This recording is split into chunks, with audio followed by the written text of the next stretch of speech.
నేను లేకుండా మీరు ఏమీ కూడా చేయలేరు. నాకు వేరుగా ఉండి మీరు ఏమీ కూడా చేయలేరు. గమనించండి. సో క్రీస్తుకు వేరుగా, క్రీస్తుకి దూరముగా మన ప్రణాళికలు మనం కొనసాగుతూ ఉన్నట్లయితే మనం ఏమీ చేయలేం. అందుకని ఏ పని ప్రారంభించినప్పటికీ, అది చిన్నదైనా పెద్దదైనప్పటికీ కూడా just remember, is my God there. నా దేవుడు, నా ప్రభువు అక్కడ ఉన్నారా లేదా? ఉద్యోగంలోనైనా, విద్యలోనైనా, వ్యాపారములోనైనా, కుటుంబంలోనైనా, ఎక్కడైనప్పటికీ కూడా ప్రభు ఉన్న చోట మనం నిలబడ్డామనుకోండి, అది మనకు గొప్ప దీవెనగా దేవుడు చేస్తారు. యేసు మాటకు విధేయత ఉంటే గొప్ప ఫలితాలు లభిస్తాయి.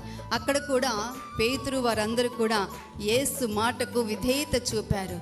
కానీ మూడవసారి యేసు ప్రత్యక్షత అనుగ్రహించిన తరువాత వీరిలో కాస్తంత కదలిక ప్రారంభమైంది.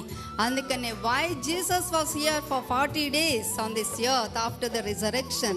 పునరుద్ధానము చెందిన తరువాత 40 రోజుల పాటు ఎందుకున్నారండి ఆయన అక్కడ అంటే, ఎందుకే